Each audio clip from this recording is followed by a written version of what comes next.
Alors, bonjour à tous, Ludovic Leclerc, votre analyste pour Admiral Market. Nous sommes le 25 novembre 2014 et aujourd'hui nous allons parler d'une étude d'analyse technique et des tendances et des niveaux clés à suivre, mais également j'ai ajouté une petite partie formation comme euh, semblerait apprécier. Aujourd'hui on parlera du MACD.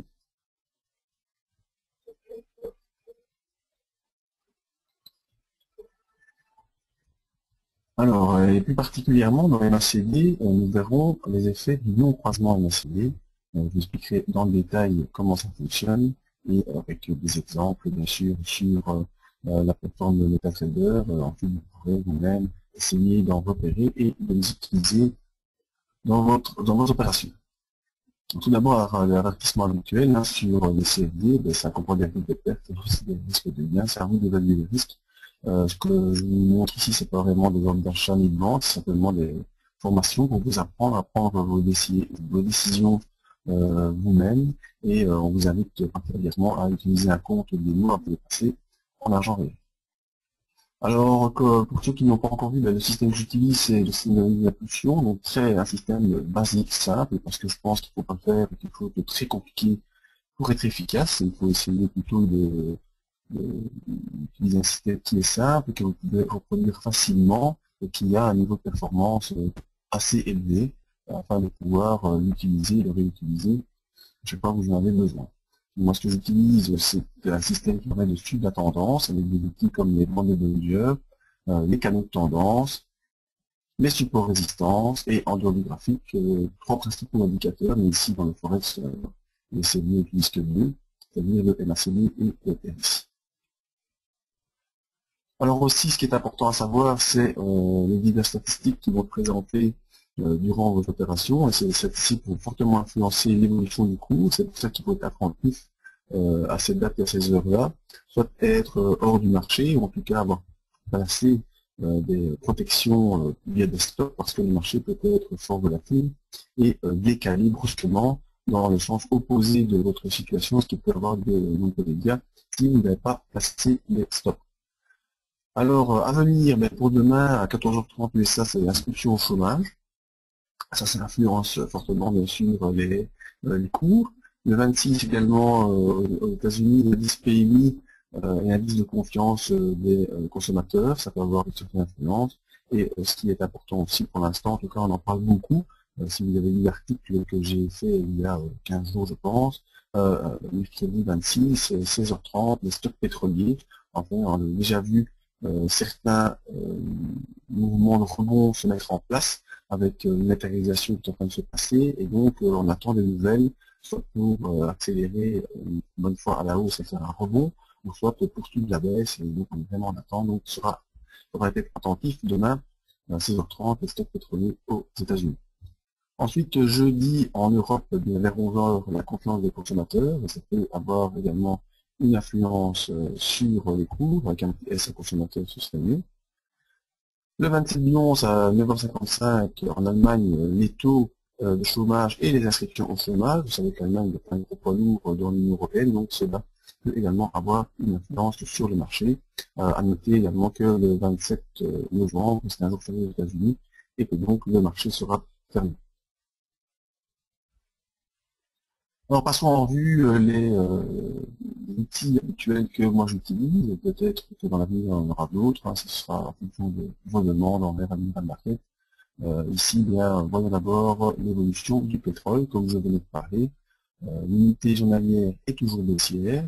Les supports n'ont pas vraiment changé pour l'instant, c'est-à-dire 74,2 dollars pour le support. En résistance, en unité journalière, on a les 76,2 et les 76,84. La M20, elle, est en résistance vers 77,12. Le MACD est au-dessus du signal et sous les zéros. Il est en divergence par rapport à l'évolution du cours, le RSI, également sous les 40, mais également présent parfois des divergences par rapport au cours. Alors je vous dis un gros attention, la statistique mercredi sur les stocks du pétrole, mais également la réunion de l'OPEP jeudi, et on sait qu'il y a déjà actuellement des tensions Il y a eu une réunion, je pense, hier ou aujourd'hui, je ne sais plus, est-ce que j'ai vu ça, entre le Venezuela, la Russie, le Brésil aussi, je pense, où là, vraiment, il y a et les Émirats arabes unis, cette tension qui est en train de se présenter. Et donc, ces gens-là sont pas vraiment contents de voir les prix du pétrole s'effondrer, donc leurs revenus s'effondrer aussi, donc à surveiller le pétrole. Mais voyons ça sur notre plateforme. Alors, notre plateforme, comme je vous le disais, on constate la latéralisation du cours. Le pétrole, là, ici, qui est coincé entre support et résistance. La résistance, je vous l'ai indiqué, située entre 76,20 et 76,84. Et le support, ben, c'est 74,20 et également les 73,31. Alors, les indicateurs qui nous montrent, qui essaient en tout cas de nous montrer les tendances, vous voyez, l'indicateur MACD, lui, déjà depuis un moment, est en train d'évoluer à la hausse. Donc, je peux facilement tracer une ligne sur le MACD. Vous voyez que cette ligne est haussière, alors que le prix du pétrole ne font que baisser. Donc, il y a une divergence sur le MACD par rapport au prix du pétrole. Qui dit divergence dit risque d'inversion. On a également une légère divergence qui est également marquée, qui est une présente sur le RSI, avec déjà un passage du RSI au-dessus des 40, donc retour en zone neutre, fin de la pression baissière, mais on est revenu sous les 40, donc vous voyez que le RSI évolue de manière à faire des points hauts de plus en plus haut, et que donc il y a une divergence également sur le RSI.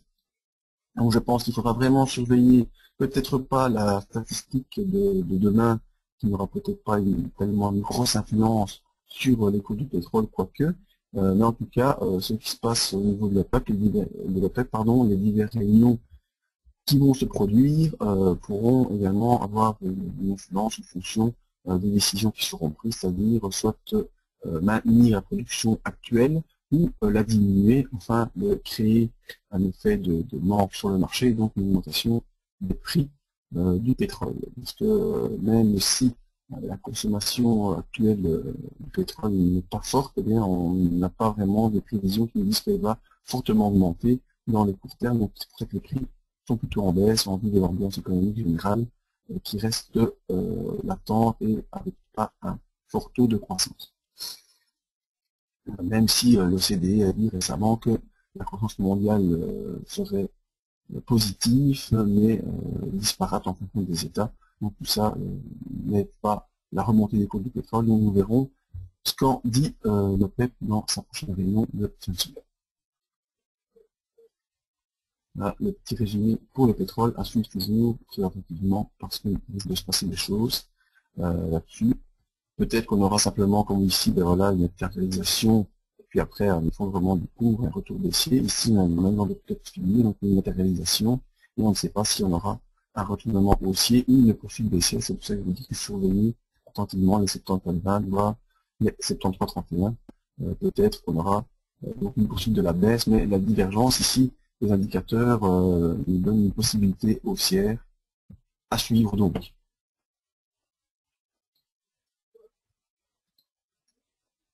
Ce qu'il y aurait pour le pétrole. Passons à l'euro-dollar. De l'euro-dollar, toujours en unité journalière baissière. Hein.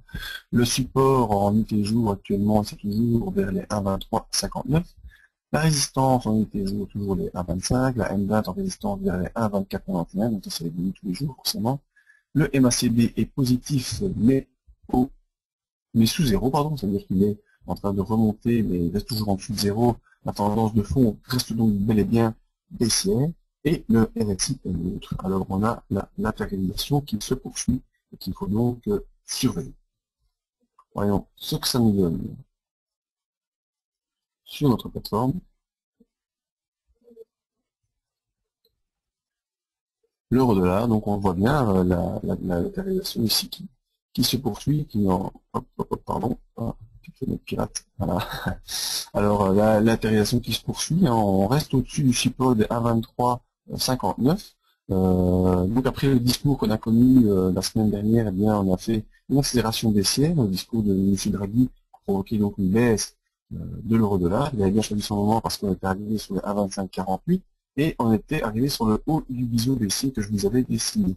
Alors également sur le MACD ici, on constate une forte divergence haussière en tout cas. Regardez, le MACD, ici, ben, si je mets la petite ligne que je vous l'ai fait tout à l'heure, ben, clairement, on ne peut pas dire autre chose. Le MACD, il monte bel et bien. Par contre, le cours, lui, eh ben, il est un peu descendu. Donc on est face également à une divergence. Également, un autre point important, c'est que les A23,59, qui est ici en vert très clair, eh bien, ils ont tenu sur la cotation d'hier, et aujourd'hui, il repart un peu à la hausse, toujours à la sauce de la M20, de cette zone de ligne rouge oblique, avec maintenant en résistance la zone des 1,25 et puis la zone des 1,25,48. Alors aussi important à noter, c'est la fermeture des bandes de Bollinger. La bande de Bollinger supérieure se rapproche de la bande de Bollinger inférieure, ce qui montre une perte de volatilité du cours. En effet, voilà, vous voyez bien, on fait beaucoup de séances, ici plusieurs séances qui ont latéralisent et qu'on n'a pas vraiment d'impulsion ni haussière ni baissière. On est en attente d'un signal qui sera donné soit par le franchissement à la baisse des 23,59, soit par le franchissement à la hausse de la zone 1,25 à 1,25,48. Concernant le RSI, le RSI, lui, se situe entre 60 et 40, en zone neutre, donc il n'y a pas vraiment de pression, qu'elle soit baissière ou haussière. C'est vraiment le plat, le calme plat, en tout cas. Il y a moyen de jouer de belles impulsions dans les unités inférieures, que ce soit en 4 heures, en 1 heure, ou bien même dans les minutes, que ce soit 15 ou 30 minutes, mais pour l'instant, pas vraiment de tendance de fond qui se joue, même si la tendance vraiment long terme est baissière. Ici, on latéralise et on attend une sortie en dehors des clous, c'est-à-dire en dehors des 1,2359 ou des 1,2548.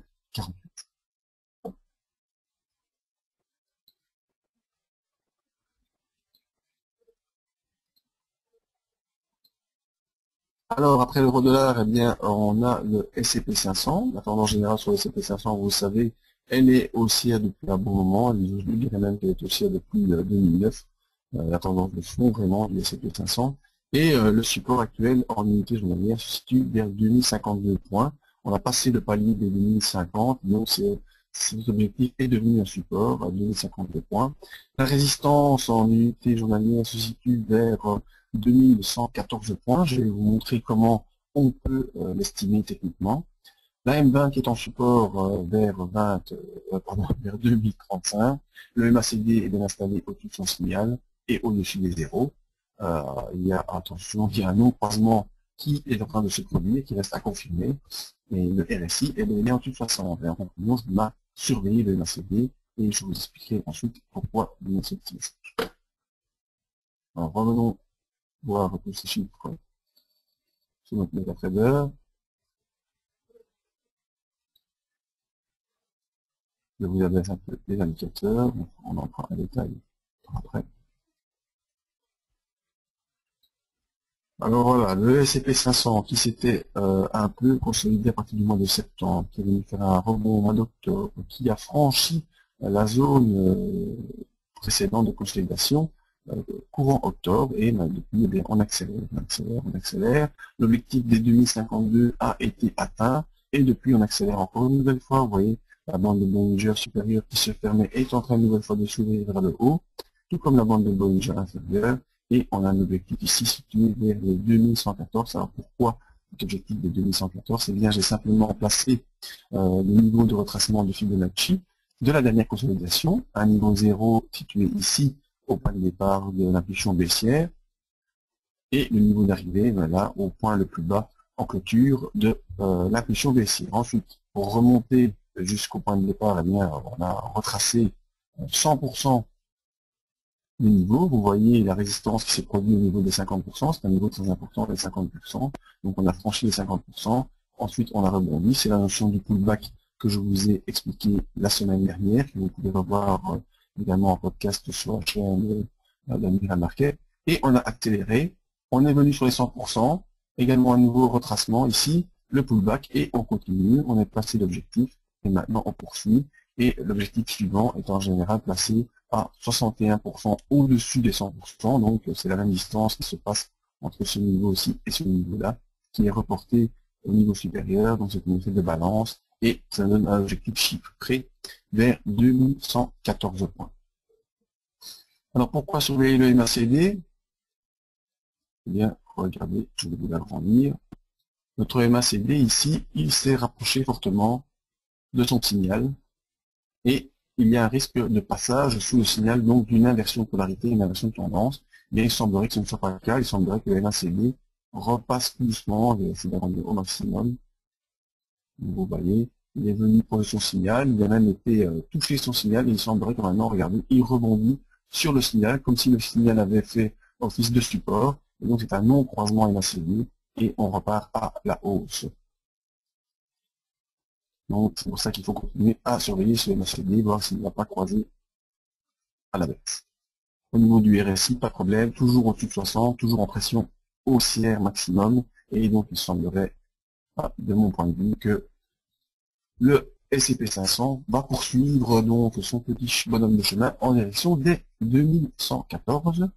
Si toutefois on a une consolidation, mais il faudra surveiller la zone des 2052 qui pourra en donner une consolidation avant de repartir.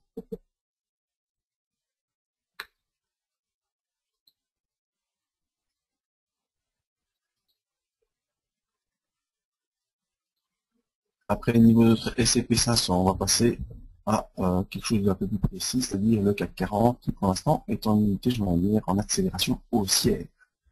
Les supports actuels à surveiller, 4239, 4160. Les résistances, 4339, 4414. Vous voyez qu'on a vraiment sauté des paliers. La M20 qui est en support également à 4194. Le MACD positif au-dessus de 0. Le RSI, lui pour l'instant, est neutre. Donc même s'il y a une accélération haussière, il n'y a pas une grosse pression pour l'instant. Alors, que nous a fait le CAC 40 et qu'est-ce qui nous dit que l'accélération est haussière? Eh bien, on a une sortie des bandes de Bollinger et un non-croisement MACD également. Donc vous voyez vraiment c'est un outil pertinent qui peut vous aider sur toutes les unités de temps, que ce soit en unité journalière ou en unité même 15 minutes, 10 minutes, 5 minutes, c'est assez réactif. C'est un outil qui peut être utilisé sur toutes les unités de temps. Alors notre exemple du CAC 40, comme je vous le disais, vous voyez l'accélération haussière du CAC 40 due au discours de M. Draghi. Je vous avais averti donc jeudi dernier qu'il faudrait être très attentif au discours de M. Draghi. Eh bien voilà, le discours, l'effet, boum, on a accéléré à la hausse jusqu'au palier des 4439 et ce début de semaine montre qu'on accélère encore. On est complètement sorti des bandes de Bollinger qui sont ouvertes à la hausse, donc qui laissent place à la volatilité et il n'y a pas de consolidation en cours, même si on devrait en avoir une. Pourquoi? Parce qu'on estime techniquement qu'après 3 sorties, 3 clôtures en tout cas, en dehors des bandes de Bollinger, eh bien on aura une clôture à l'intérieur, c'est-à-dire une petite consolidation pour permettre au cours un peu de souffler techniquement. Donc les paliers, vous voyez en support 4339, ici qui est en support, et l'objectif 4414 pour cette semaine, et à plus long terme les 4500 points. Le MACD ici nous a fait un très beau non-croisement et vous voyez l'effet qu'on a eu derrière, on en passera en détail par après.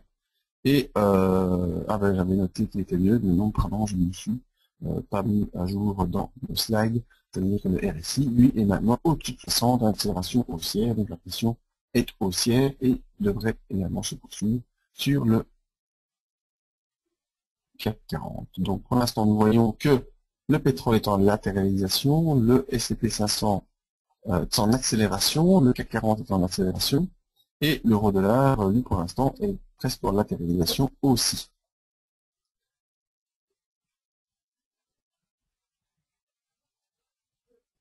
Qu'est-ce qu'il nous reste avant de passer à la petite partie théorique? Eh bien, il nous restera, bien sûr, l'or. L'or toujours en unité baissière, avec le support actuellement vers les 1190, 1190, si les Français préfèrent. La résistance en unité jour actuelle, les 1207 $. En support vers les 1177 $, la M20, le MACD est positif, mais il est sous zéro, et le RSI est neutre. Attention, on a un risque d'inversion possible qui reste à confirmer pour l'or. Alors, pourquoi ce risque d'inversion? Qu'est-ce qu'on voit? Pour l'instant, l'or est toujours dans son rebond, qui est point de départ de 1143 à peu près, 1146 étant un support technique le plus pertinent. On a le MACD qui est au-dessus de son signal. qui accélère à la hausse, mais qui pour l'instant reste toujours sous les zéros.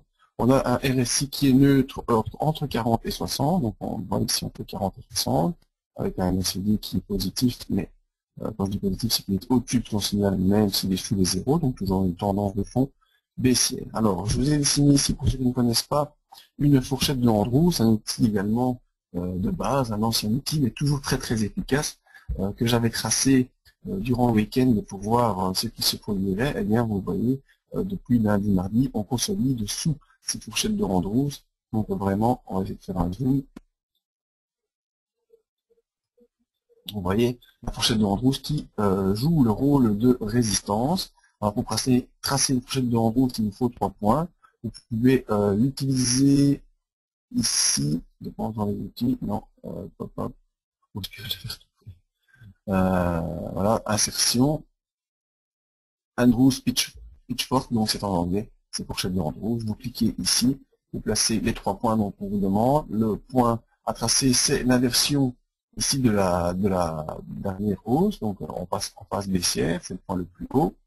Ensuite, un autre point d'inversion ici qui fait un point bas, et troisième point, une nouvelle inversion qui fait un point haut. Ça vous trace 3 lignes, la ligne centrale est la médiane, et on a ici de part et d'autre les extrémités qui font office de support et résistance. Vous voyez, ça fait office de support ici pour un rebond.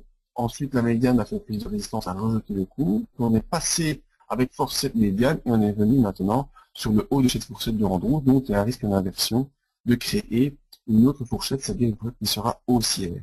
On est toujours au-dessus du support des 1190 $ qui pour l'instant est efficace. On voit que les bandes de Bollinger supérieures et inférieures vont en se rapprochant, et donc il y a vraiment un potentiel risque d'inversion. Je vais déjà vous montrer par exemple l'inversion de fourchette. Donc on prend un point bas, et vous voyez, il vous montre un petit 1, on clique. Ensuite, un autre point d'inversion qui est déjà les points qu'on a utilisés précédemment, on clique, et le troisième point qui est le point ici, le point bas de la dernière inversion. Voilà, ça vous trace une autre fourchette, et vous pouvez par facilité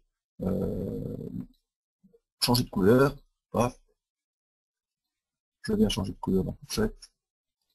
Voilà, elle sera plus visible comme ça. Et on peut voir qu'on est maintenant au contact de la médiane de Andrews de la fourchette haussière qui n'est pas encore validée parce que tant que la fourchette baissière on n'en est pas sorti, on ne peut pas normalement tracer une autre fourchette. Ici je vous l'ai fait pour l'exemple, pour vous montrer la facilité avec laquelle on peut faire.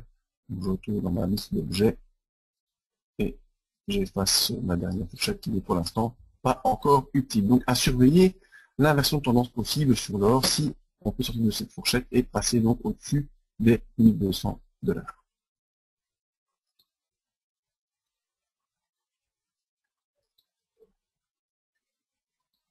Voilà de ce qu'il en est pour l'or côté en dollars. Maintenant, petite partie théorique qui pourra, j'espère, vous intéresser et qui sera en tout cas très intéressante, vous allez vite comprendre. Alors, qu'est-ce qu'on a ici? On va vous parler du non-croisement MACD. Mais d'abord, comment fonctionne le MACD? Eh bien, lors des croisements avec S, décidément, aujourd'hui c'est pas dans les S, lors des croisements du MACD avec son signal, ça donne une inversion de polarité, c'est-à-dire un retournement de la tendance. On voit ici sur l'exemple, on a le MACD qui a croisé à la baisse son signal, qui est revenu en pullback, puisque le pullback ça fonctionne aussi sur les indicateurs, c'était la théorie de la semaine dernière. Et bien après ce pullback, on repart à la baisse, le MACD sur son signal, et on continue. Qu'est-ce qu'on voit sur le graphique? Qu'est-ce qu'on constate? Eh bien, vous voyez que le croisement du MACD s'est fait prématurément à l'inversion de tendance du graphique. En effet, le graphique était haussier. Il a même continué à monter alors que le MACD était passé sous son signal. Et ensuite, derrière, qu'est-ce qu'on fait? Eh bien, on décroche et on voit qu'on entame une tendance baissière qui va s'accentuer de plus en plus. C'est la théorie du MACD. Maintenant, ce que nous cherchons, c'est plutôt les non-croisements MACD, c'est-à-dire les cas où le MACD devrait croiser son signal à la baisse, mais qui rebondit et qui repart dans le sens initial. Le non-croisement MACD, ça provoque non seulement une confirmation de la tendance qui était en place, mais aussi une accélération dans le sens de cette tendance. Les non-croisements peuvent être haussiers, mais ils peuvent être également baissiers. Ici, dans le cas, c'est un non-croisement haussier. On voit que le MACD est bien loin de son signal, donc l'espace de blanc ici entre le MACD et son signal est très très fort. il est très très grand. Ensuite, l'espace blanc entre le signal et le MACD se raccourcit. On voit que le MACD vient presque toucher sa ligne de signal, mais il repart à l'opposé et accélère une nouvelle fois. Qu'est-ce qui se passe sur le coup? En général, ça nous montre une latéralisation. Donc, on voit tout d'abord le MACD était sous son signal, donc la tendance baissière. Ensuite, le MACD croise à la hausse son signal, installation de la tendance haussière. On latéralise un petit peu, vous voyez, on a latéralisé sur le MACD également. Et ensuite, non-croisement MACD et on accélère de manière très très forte dans l'autre sens. Et ce graphique, c'est le graphique du CAC 40 avec les dernières bougies dont on vient de parler il y a quelques minutes. Donc voilà l'effet du non-croisement MACD. Maintenant, je vais vous montrer plusieurs exemples sur la plateforme. Ils sont, en tout cas quand ils sont présents, assez faciles à identifier. Le plus dur est de les repérer. Alors, pour plus de facilité, alors celui du CAC 40, je vais vous le montrer. C'est celui qu'on vient de voir en exemple. Hein. Vous voyez ici, non-croisement MACD, on accélère dans le sens de la tendance initiale. Et on accélère de manière plus importante. Ensuite, je vais vous montrer ce genre de choses sur l'or, où là, on a un non-croisement baissier. Un non-croisement haussier, pardon. Le non-croisement haussier, c'est quoi? C'est l'inverse de ce qu'on vient de voir. Donc, on a un MACD ici qui est sous son signal, donc dans une tendance baissière. Ensuite, on a un rebond qui s'installe, donc le MACD se redresse et vient, le MACD se redresse et vient vers le MACD.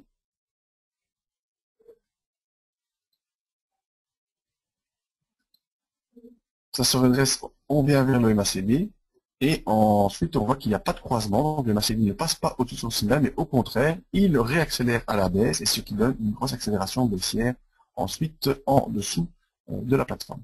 En dessous le cours accélère vraiment vers le bas, vous voyez, donc c'est le non-croisement haussier, le MACD devait croiser à la hausse, mais il ne croise pas à la hausse, et on repart vers le bas. Autre exemple qui sera aussi intéressant à montrer, c'est sur le S&P 500.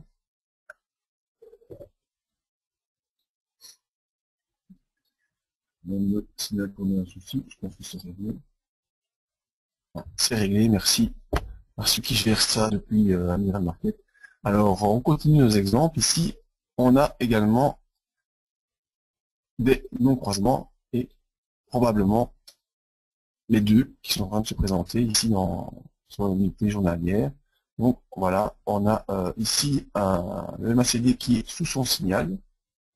Donc, on vient de passer sous le signal, donc cela annonce l'arrivée d'une tendance baissière. Pourtant, vous voyez que le cours continue à latéraliser, mais quand le MACD croise son signal, il faut être attentif, c'est un indicateur, donc il vous indique des possibilités d'inversion de tendance. Donc le MACD vu inverse la tendance, passe sous son signal.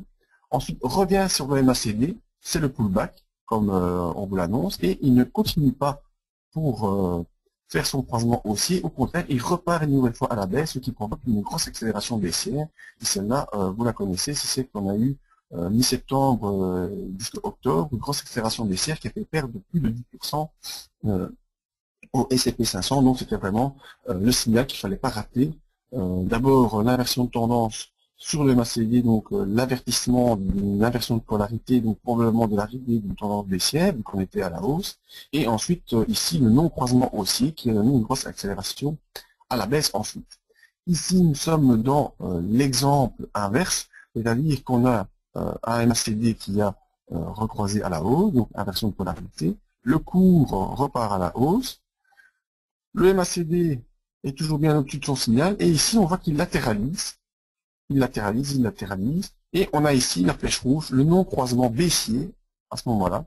Donc il n'y a pas de croisement baissier, et le cours est en train d'accélérer fortement à la hausse, ce qui provoque l'ouverture des bandes de Bollinger, et donc des bougies haussières, alors qu'on a eu 2-3 bougies plutôt de latéralisation, ici entre 2037 et 2050, eh bien on est en train d'accélérer à la hausse. Donc je vais vous montrer ce MACD en gros plan. Voilà, le MACD qui revient vers son signal, touche son signal, il n'y a pas de croisement baissier et on accélère une nouvelle fois le MACD à la hausse, ce qui nous annonce sur les cours des potentielles accélérations haussières plus fortes. Et ici sur le S&P 500, c'est en direction des 2114 points qui est l'objectif haussier à surveiller. Donc voilà, j'espère que cette petite explication du non-croisement MACD va vous permettre de pouvoir les identifier, il faut en tout cas pouvoir les repérer, les surveiller. Elles sont valables également dans les unités inférieures. Si je ne vous ai pas cherché, mais si on cherche, on peut en trouver facilement sur les unités 30 minutes, 15 minutes. Et une fois qu'elles commencent à se présenter, eh bien, il faut attendre la confirmation du non-croisement, et vous verrez que derrière, vous aurez en tout cas une accélération haussière qui va se produire.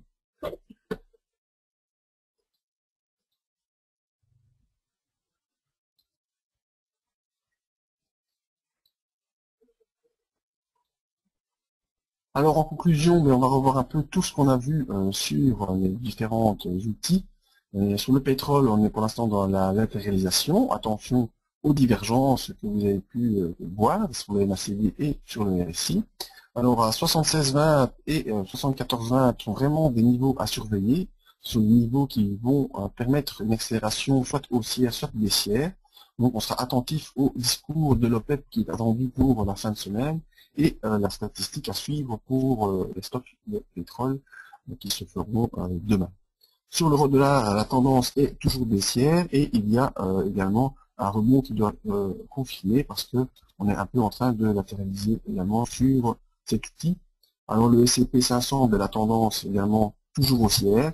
Le non-croisement MACD que je vous ai montré nous donne un objectif potentiel grâce au retracement de Fibonacci à 2214 points. Donc on peut essayer de profiter de cette hausse pour la suivre. C'est ce que je fais, moi, je suis les impulsions. Donc à part mon orientation d'achat ou de vente, eh bien, je suis l'impulsion. Impulsion qui actuellement semble être haussière. Le CAC 40, lui, sa tendance à accélérer, on l'a vu, et l'objectif est de s'orienter vers les 4497. Concernant l'or, il y a une tendance baissière, mais également une poursuite de rebond qui est possible, comme on l'a vu dans les différents graphiques. Donc, j'espère que ces niveaux à surveiller et ces apports au niveau formation, au niveau plus technique, vous permettront à vous, sur votre plateforme, d'utiliser la même plateforme que vous, avec les mêmes outils qui sont facilement paramétrables, et vous pouvez réitérer les observations que j'ai faites, vous pouvez les faire vous-même sur toutes les unités de temps.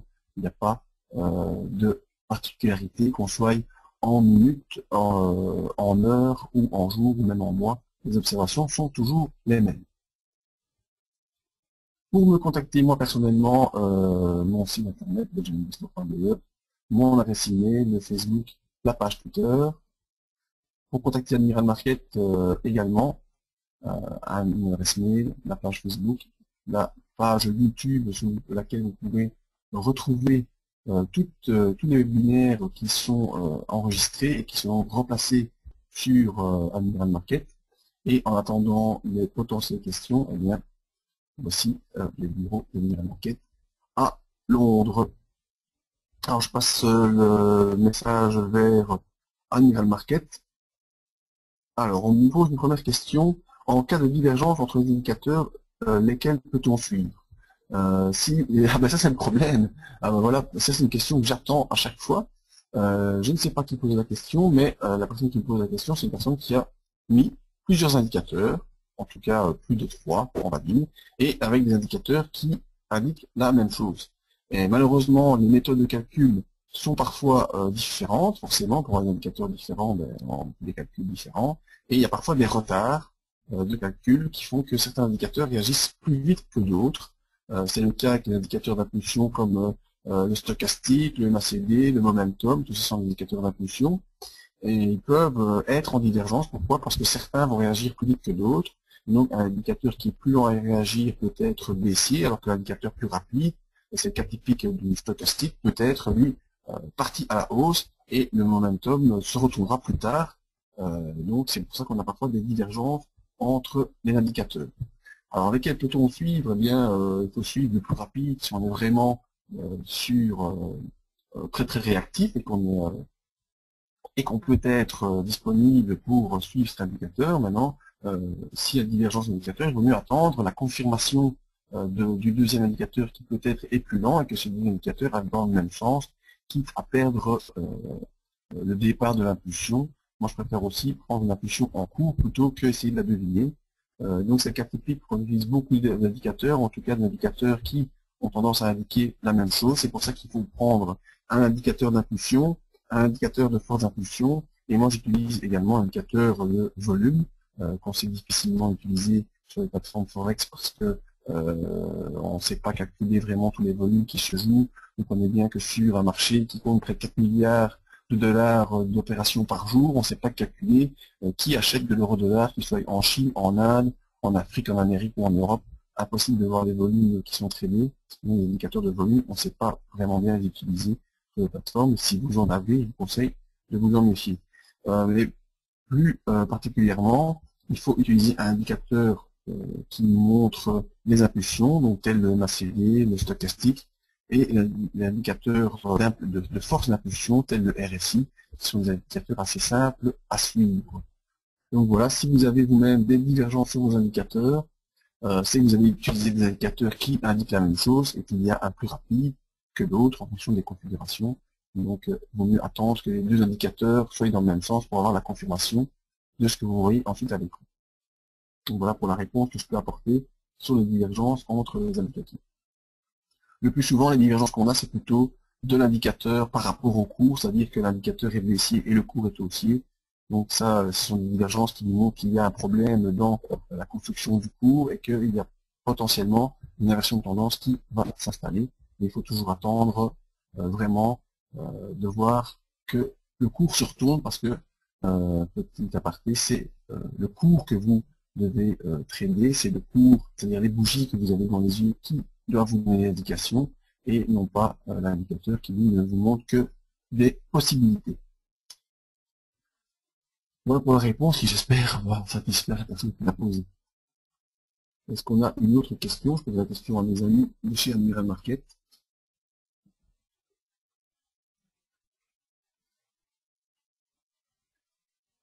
Apparemment, il n'y a pas d'autres questions. Donc, moi, je vous donne rendez-vous jeudi prochain pour le même genre de présentation. On reverra ensemble les niveaux, s'ils ont bougé ou pas. Et j'essaierai encore une fois de mettre en avant un autre outil technique ou une autre théorie d'analyse technique qui va vous permettre au fur et à mesure de pouvoir devenir indépendant sur votre plateforme et prendre des décisions qui, j'espère, seront bénéfiques pour vous. Voilà, je vous dis merci et à jeudi.